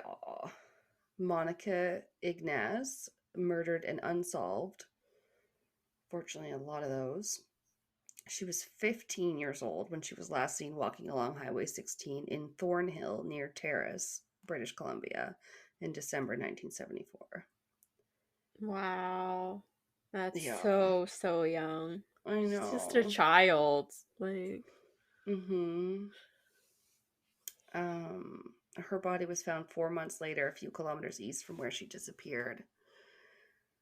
Colleen McMillan, murdered and solved. Colleen was 16 years old in August 1974 when she left her family home in Lac La Hache, British Columbia, to hitchhike to visit a friend. Her remains were found 1 month later.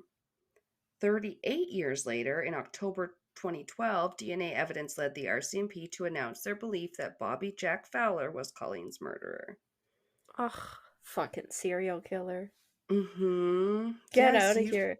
That's maybe how in yours. Yeah, that's maybe how I know the name. I think when I was looking up mine, or looking up for like case ideas, I think it came up.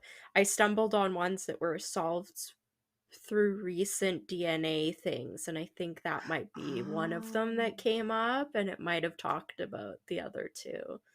Because I was like, why do I know that name? Yeah, because I don't know. He's not well known. I didn't know him. Yeah.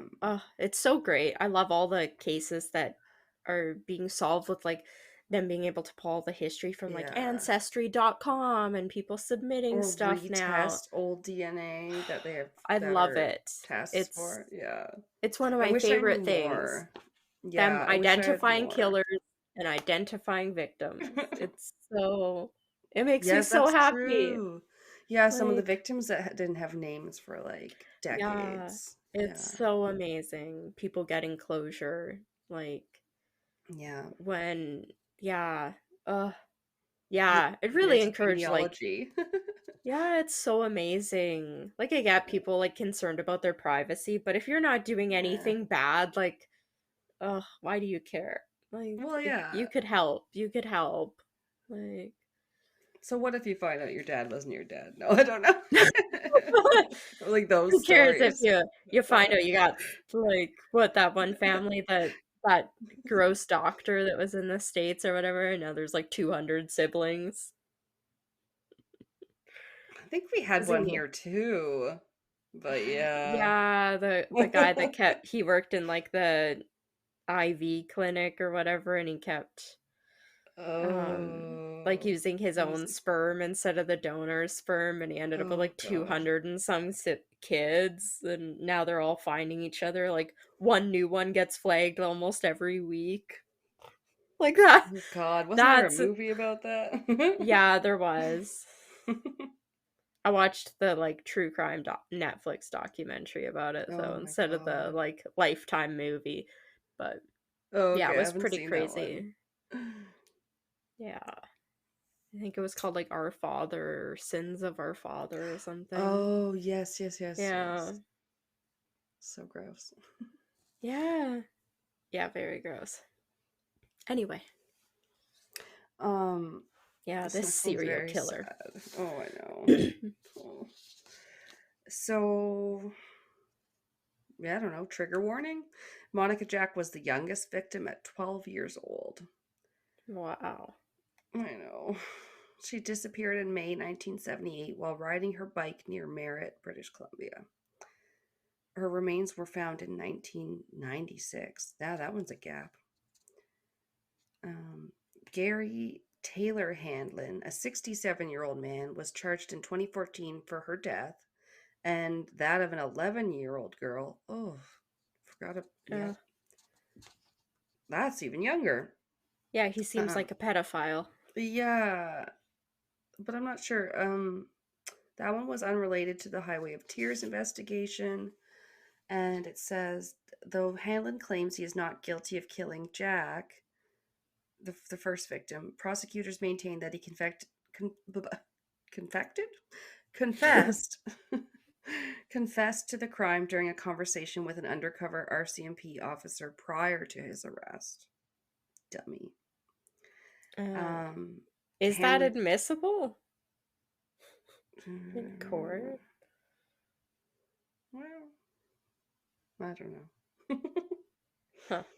He confessed as an officer. I guess It, so. yeah. Hanlon's trial began in 2018 in the British Columbia Supreme Court. In January 2019, a jury found Hanlon guilty of the first-degree murder of Jack. He got convicted for one of them. Then Maureen Mosey, status murdered and unsolved. She was 33 years old when she was last seen hitchhiking near Salmon Arm, British Columbia on the 8th of May, 1981. Her body was found at the end of a runoff lane leading to Highway 97. Shelley or Shelly Ann Basque, missing and unsolved. Shelley Basque was 16 years old when she disappeared from Hinton, Alberta. It's pretty close. Yeah. She was last seen by witnesses on the 3rd of May, 1983, near Highway 16. Yeah, she was hitchhiking a ways. And then this one's name is Alberta. Alberta Williams, murdered and unsolved. Alberta Williams disappeared in August 1989 at the age of 24. Her body was found several weeks later near Prince Rupert, BC. In 2016, CBC News produced an 8-part podcast about her death entitled Who Killed Alberta Williams? Yeah, her name came up when I was looking at my cases too. I Oh. almost covered it and it was like 8-part documentary. There's been documentaries about hers and so many like Oh, well, podcasts listen. came up like about her case. I was like, I'm gonna do something Oh, different. really? Yeah. Interesting. Yeah, it's like if someone's done an 8-part about something, you're hesitant. You're like, Can I do this in an hour? yeah, yeah. Yeah. Ugh, Can I I do know this this one. justice in an hour? Yeah. I feel like, and that's what's horrible about me feeling like I have to list off. I'm like, I feel like I should be able to do an hour on each of these instead of it just taking me an hour to read how many names there are. Like, Yeah. um, there was, oh, this is a pretty name, Delphine Nickel. Oh, that is a Um, nice name. yeah. Missing and unsolved. Delphine disappeared on the 14th of June, 1990. Age 16, she was hitchhiking on Highway 16 between Smithers, BC, and her home in Telkwa, BC. Ramona Wilson, murdered and unsolved. Age 16, Ramona Wilson was hitchhiking to her friend's home in Smithers on the 11th of June, 1994. Her remains were found in April 1995 alongside Highway 16 near the Smithers Airport. And Ramona was a member of the Gitten Max band. I'm not sure. Her tragic story was part of a 2006 documentary film by Métis filmmaker Christine Welsh, Finding Dawn, about missing and murdered Indigenous women in Canada. To watch Yeah. that. Yeah. Roxanne, it looks like Tiara, but with a TH. Thiara, maybe? Status murdered and unsolved. At the age of 15, Roxanne Thiara disappeared in November 1994 from Prince George, British Columbia. Her body was found near Burns Lake, BC, off Highway 16. Alicia Germain, status murdered and unsolved, living in Prince George, BC. She was 15 years old at the time of her disappearance. Her body was found near an elementary school close to Highway 16 West on the 9th of December, 94. I think hers might have come up when I was looking too. Oh, Germain. really? So many. Germain sounds familiar. His last name. Yeah, and I think that might even be the second time she got mentioned in these notes because they singled out a few names earlier. I don't remember. I have a lot of quotes too. My God. Lana Derrick, status missing and unsolved, a teen from Gatineau band. She was 19 years old when she disappeared on the 7th of October, 95. Last seen at a gas station near Terrace in British Columbia. She was traveling east on Highway 16 to her home in the Hazelton area. And she was enrolled in studies at Northwest Community College in Houston, British Columbia. Nicole Hoare, Hoar, I don't know. Hoare? Status missing and unsolved, was from Alberta and working in Prince George in the area as a tree planter. She was last seen hitchhiking from Prince George to Smithers on Highway 16 West. She was 25 years old at the time of her disappearance on the 21st of June, 2002. Jeez. And the last couple ones.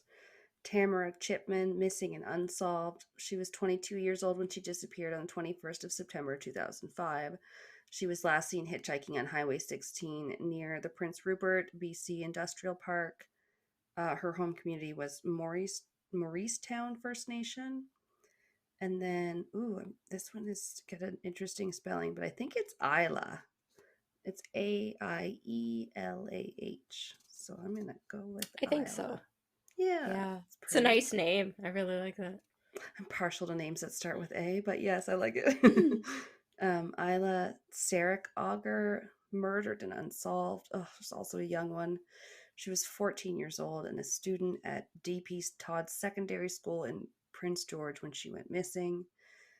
She was last seen by her family on the 2nd of February 2006. And her body was found on the 10th of February 2006 in a ditch along Highway 16, approximately 15 kilometers east of Prince George. Jeez. So many. Like, Yeah. gotta be at least one serial killer, right? I don't know. Oh, yeah. Like mine, they said in Winnipeg, it with Jeremy, like it hadn't even been the first serial killer in Winnipeg that was targeting Indigenous Yeah. women at that landfill. Like, Yeah, that was pretty crazy. yeah, yeah, Yeah, it sucks because it's like they know something's going on and like they're trying to come together to figure out what to do about it. Like I have more where they have a symposium with victims' families and mm. this governing body, the Highway of Tears governing body or whatever. Which, by the way, if you abbreviate Highway of Tears, it comes up as hot, which didn't make me feel good when it was like the hot That's governing hot. body. Yeah, it's My so best not Paris hot. Hilton. Yeah, It's hot. it's hot. I don't know. Yeah. It's just hard because, like, a highway. Like, how do you patrol a Mhm. highway? It's Like, difficult to come up with a very concrete plan of attack, I think. yeah, because like you're either yes, you could look out for people walking down the highway and like Yeah. stuff, but like if they've already been abducted or something, that just means they're already in a vehicle. So like, what are you gonna do about the vehicles that are on the highway? Like, it's so Yeah. hard, yeah, Yeah, you can't like and it's necessarily so say long, don't hitchhike like people, you know what I mean? Yeah. yeah, They're gonna do it if they're gonna do it. And then like you can install lights, but like, can't yeah. can't patrol it all the time. You're right. Really, I think the only thing that would do a drastic big difference would be like how we have like photo radar cameras having like cameras up that like Yeah. different lights or like kind of different known areas or like near the pull-offs where they kind of sometimes have a bit wider of a thing where you can pull off your vehicle a Yeah. bit safer, maybe having like cameras there or It would be nice. Some places have cameras seemingly everywhere. And that would deter yeah, people a little bit. because at Yeah. least But then hopefully if you had somebody getting into a vehicle you could like maybe get somebody's license plate if they had pulled off to the side, yeah. like, or at least maybe a Put in vehicle a description. put in a toll. Yeah. Toll road. Oh, People be like, I don't want to pay that. yeah. That would just make it Make. harder for people to get between communities, though. Ugh, it's I awful. know. Everything you do is just making it. You make it The harder for like the perpetrators, but you also make it harder for the victims. yeah, Like, that's so um, true. yeah. Yeah, you just gotta put in like every I don't know 15 feet. They have like those emergency phones like they have on campus. There's them everywhere. Oh my Oh, they god. don't even have payphones anymore. Like it's brutal. Oh. I know they're not gonna get out to you fast enough. Shut up. I hate it. Okay. So all right, let's go with what we do know about the one dude and some of the things we have figured out. So Oh, okay. yeah, in 2012, the Project EPANA investigation unit achieved a breakthrough in the case of 16-year-old Colleen McMillan, who disappeared in 1974.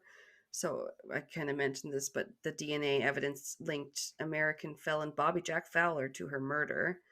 The RCMP also indicated he was a strong suspect in two other Highway of Tears Project EPANA cases, those of 19-year-olds Gail Ways and Pamela Darlington. And oh yeah, then they made the arrest for the guy who murdered Monica Jack, that Gary Taylor Hanlon. That was in 2014. But while no new cases have been added to the RCMP investigation since 2007, yay, the use of forensic evidence has helped investigators to arrest and charge some of the perpetrators and to keep those cold cases open. The RCMP reports that since the creation of EPANA, it has collected 750 DNA samples, conducted 2,500 interviews, investigated 1,413 persons of interest, and administered 100 polygraphs. That's good. It That's what sounds they're like doing. They have some resources behind them, at least. Yeah, DNA samples. That's good. They must have something to test it against. Could Yeah, be that's some true. evidence. Oh my god.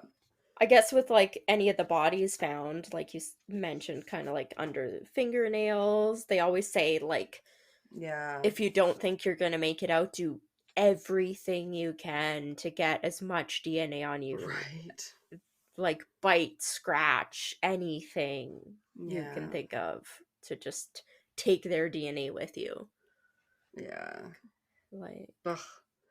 Hearing stories about people that have had in situations where they've been doing that because they thought they were gonna die is like so harrowing. You're like, oh my oh, god. I'd be like, these nails just like fucking gonna gouge your Yeah. eyes out. Gouge your eyes right the fuck out. I'm gonna sharpen these babies up. Yeah, I'm gonna start getting the Coke pinky nails just so I can like take out All your right, now eyes. I'm gonna get a reputation as the mean one. Oh, you're getting into it too. But the other day, what did my brother text me that I was like, "Oh, now you're advocating for cat murder." I was like, "Oh, I think I did horrify Kelsey a little bit too when I said kill a tiny little pillow." Oh, yeah. I don't even remember what we were talking about. And here I am locking him out of the room 2 episodes later because he's driving me up the wall. Oh, kids. Yeah, he's been locked out of the room the entire episode. And Oh, that's been nice actually. yeah, I didn't even want a chance, so I didn't even leave the room during our commercial break. Oh no. Just in case he tried to come back in. So That's funny.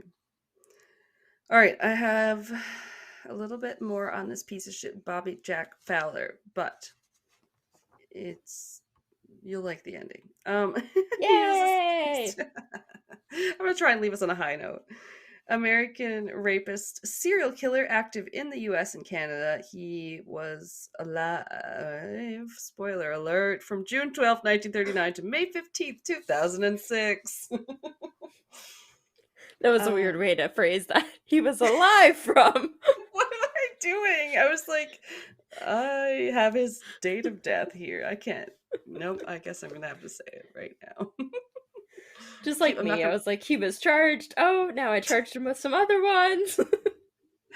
I was like, I was gonna bury the lead, but I am. Yeah. Nope. Didn't even. So it do my happens notes. when I don't reread my notes and fix stuff like that. God, rereading notes. Who has time for shit like that? We have other cases, just notes to work on. Right? We're trying to get ahead. Convicted of rape, kidnapping, attempted rape in Newport, Oregon in 1996. He was a transient construction worker. He spent time... Shut up. This is all from Murderpedia, and they said rabbiting around places like BC, Florida, Iowa, Louisiana, Texas, Oregon, South Carolina, Arizona, Tennessee, and Washington. These are real Israel Keys type, all over the place. Yeah. Love to use and abuse alcohol, amphetamines, and methamphetamines. Just a lovely little guy. Once charged with the murder of a man and woman in 1969, but was only ever successfully convicted for that crime, discharging a firearm. Boo. Gee, if only they had put him in jail at that time. Yeah. How many lives would they have saved? I don't know. Spent time in Tennessee prison for sexual assault, and that was putting it mildly, because as the investigator said, he tied a woman up, beat the hell out of her with her own belt, covered her with brush, and left her to die. Jesus. That's awful. Nice. He tended to prey on hitchhikers and vulnerable people in bars and motels. And as for suspected victims, quote, it said Fowler is a person of interest in at least 16 murders in BC and Oregon dating as far back as 1969. 16? Could be as high as 16. Wow. Yeah. Okay. Dude was busy. Like, yeah, as far as the RCMP believe, because they know they found the DNA on Colleen McMillan, they believe he may have killed 10 to 20 of the other victims. Although he was in prison But they for only like have 3 of them. oh, okay. But they only have 18. Well, I eight, roll. I mean, 18, some say 40, right? I think the 18 is the Yeah. low ball number the government wants to Yeah. present, but Of course it is. I probably could have found a lot more names, right? But this is all I had Yeah. time for. Yeah. Oh, that was crazy. Yeah, I didn't. All I knew was the name. I didn't know like where it was or Yeah. like kind of Yeah. why it was called that. No, I haven't seen a lot of things covering it either. I was like, Hmm. maybe there was a crime beat, but maybe that was a different area. But yeah, there was definitely an area where people were going missing. But no, I think Wow. it was different because they like knew or they suspected this one guy, but they couldn't prove it. And I was like, the fuck? Jeez. It's just like Yeah, that's so terrible. Like I don't even so know scary. like what they can do really to I know. prevent or like combat it very well. Like, what are they gonna do? Build a high-speed fucking train? They won't even do that from Edmonton to Calgary. Yeah. I've been hearing about that my entire life. Have you? Yep. Oh my god. Then I'd actually make it to the Calgary Zoo that I've been trying to visit since I moved here. Yeah, that'd be cool. Yeah. Much better than our zoo here. Yeah. It's okay. I mean, it is what it is. Yeah. It's nice Yeah. to But spend an it's a afternoon there, 3-hour but drive. Yeah. yeah. So Wow. anyway, Well, don't great job. hitchhike, people. Yeah. Thanks. Yeah. You too. Yeah. Depressing episode, but I think we managed to keep it together as much as possible. I People can feel shouldn't. the beer. My eyes don't want to be open anymore. I'm definitely going right to bed. Oh yeah, yeah. It's almost 11. I know I We got better. progressively more and more tired. Well, I told you I almost fell asleep on the couch 3 hours ago. But you kept it together, and you only yawned once that I saw. Oh, there was a lot more than once. I just covered it with my hand. We polite around here. All right. We Well, polite around here. I cover my mouth when I cough in my own car. I don't know. I'm not gonna wear a mask in my own car, but like it's like a reflex. Like you cover it, whatever. Anywho, What are we we better doing let Kel- next week? Or Yeah, I so let's guess, we gotta get Kelsey to bed. It's next yeah. week. We just picked Uh, it. yeah, we also have a Patreon. What did we choose for Patreon? The Caught on Camera. Caught on Um, camera, yes. I'm yeah. covering one that's pretty well known, but also pretty fun.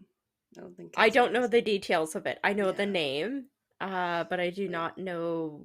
I don't think I've ever heard the case, so I Nice. look forward to it. And Yeah, that'll be mine, coming out soonish.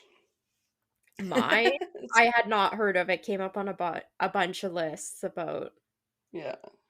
like caught on camera kind of crimes. So Oh, yeah, it should be an okay. interesting one. You have to join our Patreon so you Excited. can access it because I'm sure it'll be a great episode. You don't want to miss it.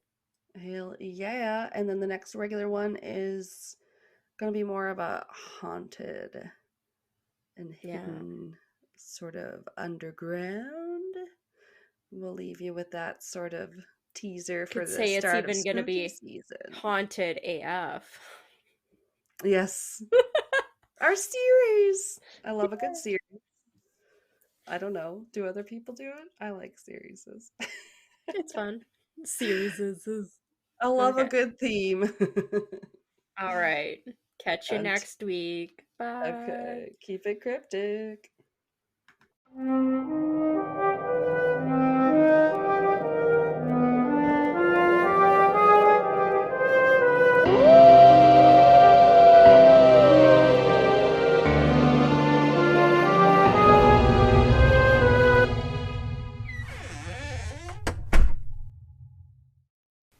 This has been Castles and Cryptids. You can listen to our podcast on Spotify, Apple Podcast, Google Podcast, Anchor, Breaker, Pocket Cast, and our YouTube channel. Please rate, review, and subscribe wherever you listen. Follow us on Instagram, Facebook, and Reddit. On our website, you can listen to all of our episodes as well as view pictures for each of our segments. Check out our Patreon page to view all of our tiers and become a Patreon supporter today to unlock monthly bonus episodes and behind-the-scenes content. We are working on an Ask Us Anything. You can submit questions by social media or by email at castlesandcryptids@gmail.com. Do you have a spooky ghost story, a creepy cryptid sighting, or a thrilling true crime tale you would like to share and have us include in a future episode? Send us your listener story by social media or by email. Please include the name that you would like mentioned. Our music is by Kobe Fair. Our logo and artwork is by Antonio Garcia. Thanks for listening.